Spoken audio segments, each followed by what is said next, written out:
This is an updated video on all of the myths about water because I found some more data about water that is just utterly ridiculous. Okay, these ideas that people have in their mind. Let's talk about the first one. By the time you're thirsty, it's too late. You're already dehydrated.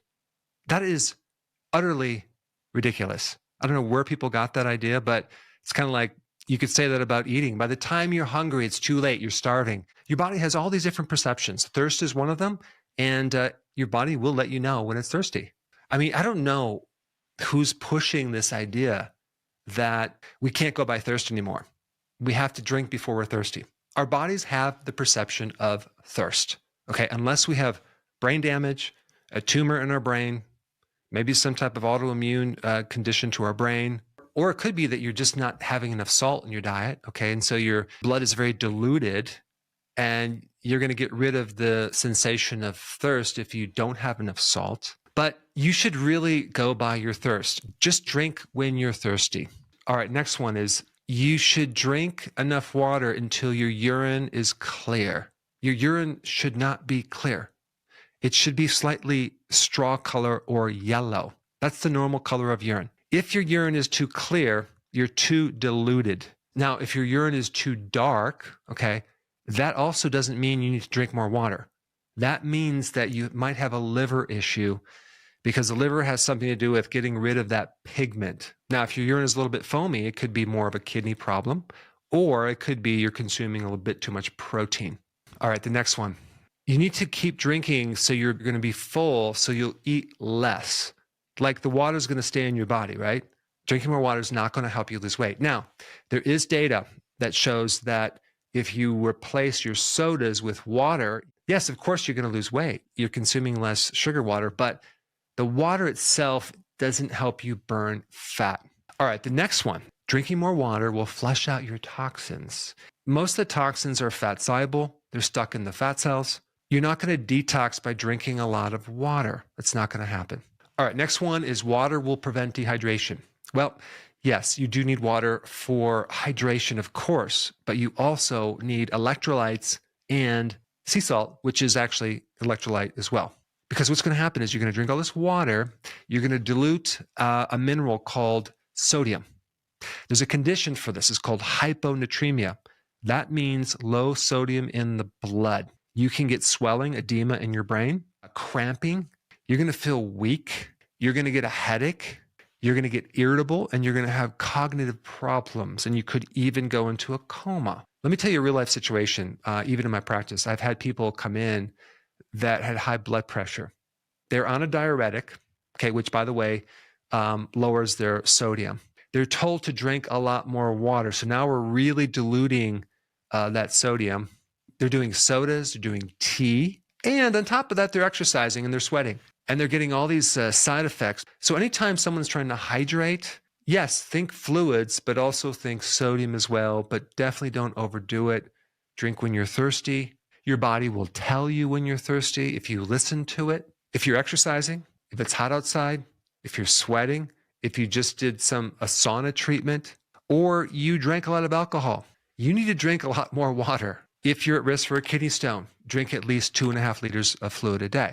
So again, I'm not against water, but I am against drinking massive amounts of water when you create other imbalances. Another point about fluids is that drinking a lot of water right before you eat, and you could drink right before eating, it's not going to be a problem. But if someone has, let's say they have acid indigestion, okay, they have heartburn, and they get bloating, it could mean that they don't have enough stomach acids. It might not be the greatest idea to drink a lot of water right before you eat, especially if you have those symptoms. And I already talked about this, but if you have kidney stones, you want to consume at least 2.5 liters of fluid every single day, preventing this super concentrated urine. If you have gout, uric acid crystals, one thing you can do is you can add a little bit of baking soda to the water to alkalize it, which would then cause the gout symptoms to reduce. Now, if you have kidney stones, you can add lemon water because the citrates will bind with the oxalates and prevent the formation of oxalates connecting with calcium. Now, if you go on the low-carb ketogenic diet, okay, and you're not consuming enough salt, and you're drinking a lot of water, that can throw off things as well. You might feel weaker. You might have what's known as the keto flu or keto fatigue, when really you just need more salt. The next thing that you hear, drinking more water is really good for the kidney because it keeps the kidneys clean and functioning. There's this idea that if you keep flushing the kidneys, they'll be purified. No, that's not true. You're just causing the kidneys to work a little bit harder. It's not going to clean out the kidneys by drinking more water. The kidneys filter the blood, and they recycle a lot of things in your blood. But drinking more water doesn't necessarily clean out the kidneys. There's no data that says that's true. When you consume certain foods, like vegetables, for example, 80 to 95% of those vegetables are water. You are getting a good amount of water from your vegetables. Even meat is between 60 and 65% water.